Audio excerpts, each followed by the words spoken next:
प्रश्नावली 1.1 प्रश्न संख्या 5 को आज हम लोग सॉल्व करने वाले हैं।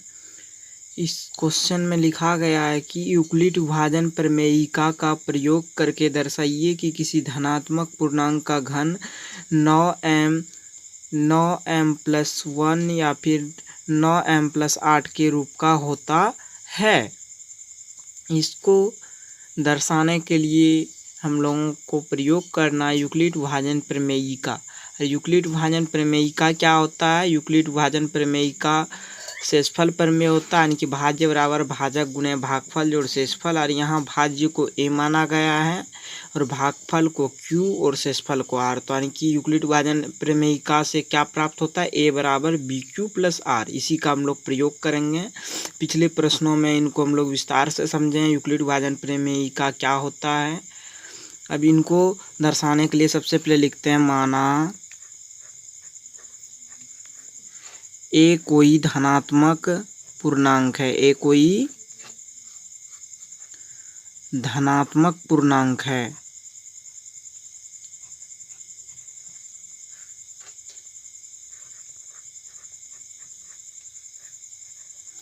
धनात्मक पूर्णांक है तथा b बराबर कितना मानना होगा? यहाँ 9 मानना होगा, क्योंकि 9m दिया है इसलिए भाजक 9 लेना होगा तथा b बराबर 9 है। तब हम लोग यूक्लिड विभाजन प्रमेयिका का यूज करेंगे। तो लिखेंगे तब यूक्लिड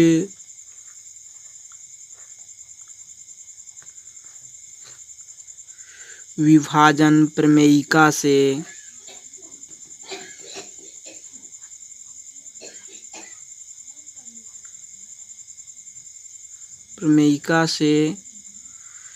क्या होगा?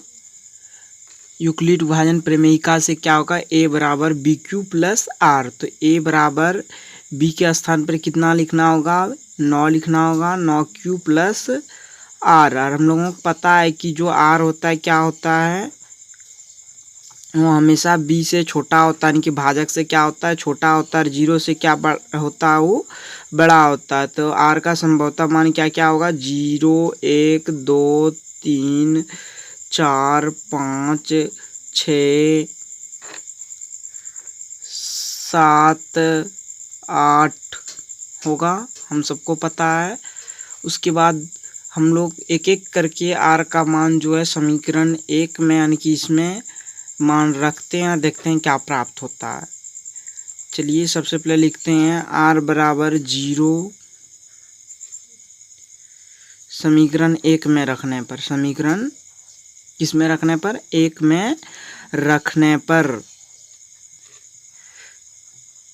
समीकरण 1 में रखने पर r बराबर कितना रखना है? 0। तो a बराबर क्या प्राप्त होगा? 9q प्राप्त होगा। कि r के स्थान पर 0 किसी चीज में जोड़ते हैं तो वही चीज प्राप्त होता है हम लोगों को। अब हम लोगों को कहा है कि किसी धनात्मक पूर्णांक का घन। तुम लोग चलिए इसका घन करके देख लेते हैं। दोनों ओर घन करने पर, दोनों ओर क्या करने पर? दोनों ओर घन करने पर क्या प्राप्त होगा? a घन प्राप्त होगा, 9q का घन। और घन को अंग्रेजी से हम लोग क्या कहते हैं? क्यूब कहते हैं। यानी कि 3 बराबर इसका क्या हो जाएगा? ये हो जाएगा 9 × 9 q हो जाएगा इधर। क्यूब मतलब होता है किसी चीज का 3 बार गुना। तो 9 × 9 × 9, तो एक 9 को कॉमन में रखे तो कितना बचा? 9 9, तो 9 9 81 क्यूब। अब देखिए यहाँ हम लोगों का जो ये है, ये जो संख्या है यहाँ, ये क्या है? m है, यानी कि m मान लेंगे इसको। तो क्या प्राप्त होगा? 9m प्राप्त होगा हम लोगों को। तो हम लोग यहाँ लिख देंगे क्या? जहाँ m बराबर क्या है? जहाँ m बराबर 81 क्यूब है। अब इसी प्रकार हम लोग समीकरण 1 में r बराबर कितना रखेंगे? 1 रखेंगे। r बराबर 1 समीकरण 1 में रखने पर, समीकरण 1 में रखने पर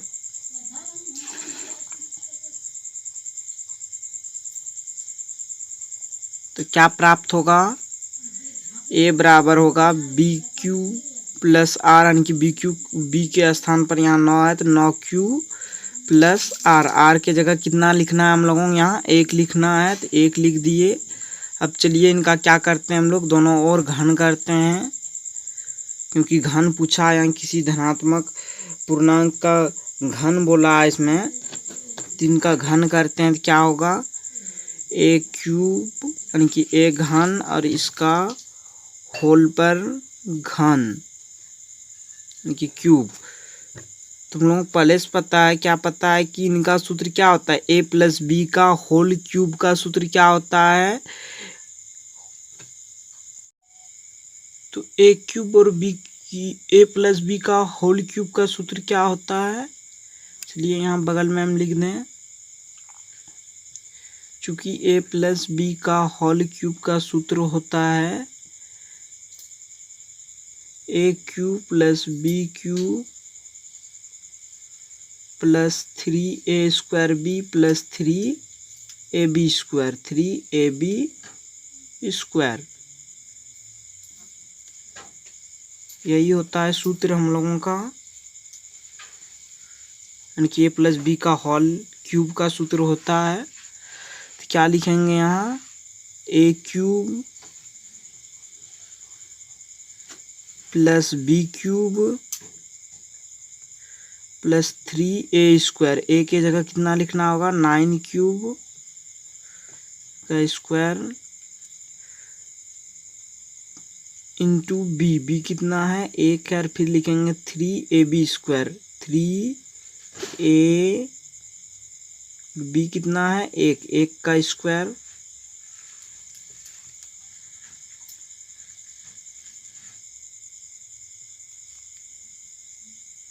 एक का स्क्वायर करेंगे तो चलिए प्राप्त होता है हमें a क्यूब बराबर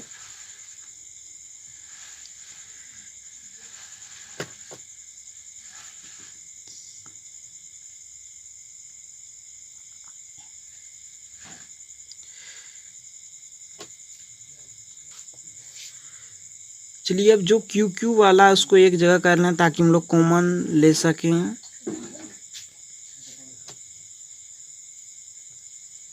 9q स्क्वायर इंटू 1 तो इतने ही हो गया, और ये कितना होगा? 3 गुने 9 क्यूब और 1 का स्क्वायर, यानी कि 1 गुना करेंगे तो उतना ही होगा, और लास्ट में बचा 1 का क्यूब, यानी कि 1 का क्यूब 1 ही होगा। 1 का क्यूब क्या होगा? 1 ही होगा।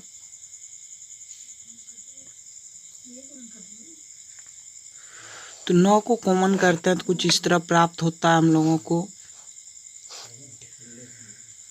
अब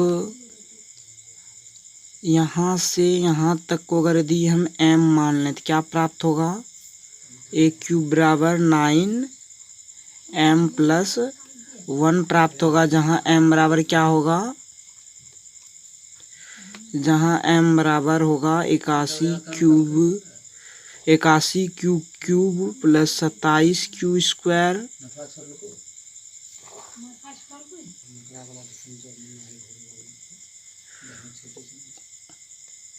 और क्या होगा? 3q होगा। अब की बार r का मान कितना रखते हैं? 2। r का मान r बराबर 2 का मान समीकरण 1 में रखने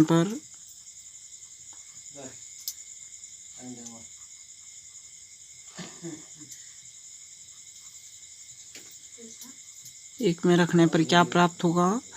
a बराबर 9q प्लस कितना प्राप्त होगा? 9q प्लस 2 प्राप्त होगा, और इनका जब क्यूब करेंगे तो 9q प्लस 2 का क्यूब यानी कि फिर सूत्र का फॉलो होगा। क्या होता है? a+b का होल क्यूब का सूत्र ए क्यू प्लस बी क्यू यानी कि बी के स्थान पर 2 है तो 2 का क्यूब प्लस 3a² बी पहले लिखते हैं 3a² बी फिर 3ab²।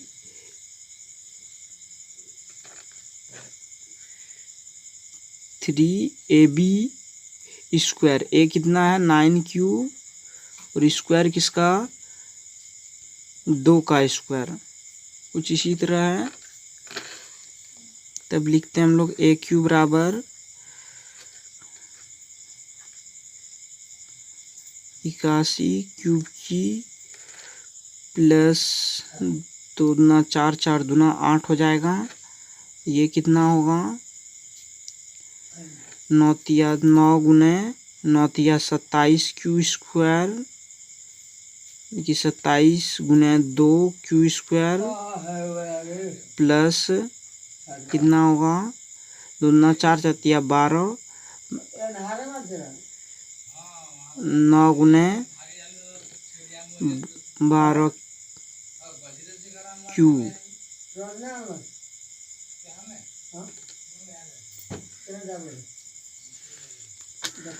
अब चलिए लिखें हम लोग a³ बराबर क्या होगा? 9 जब कॉमन करें सबसे तो होगा 81 क्यूब प्लस 27 गुने 2 हो जाता है 54 क्यू स्क्वायर प्लस 12 क्यू और जो ये 8 है 8 को हम लोग 8 से 9 कॉमन नहीं कर सकते इसलिए 8 को अलग में प्लस में लिख दें इसको।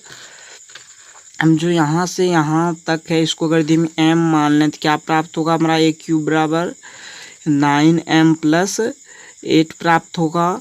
और जहाँ m बराबर क्या होगा? जहाँ m बराबर 81 cube plus 54 Q square plus 12 Q.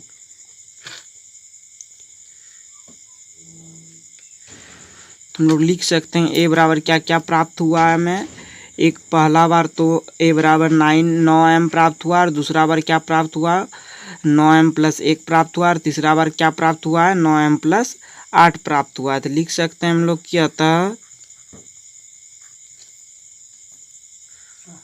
अतः किसी धनात्मक पूर्णांक का घन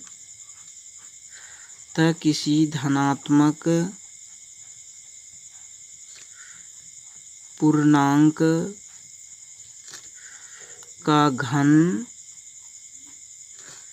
9m प्लस 1 या 9m प्लस 8 के रूप का होता है।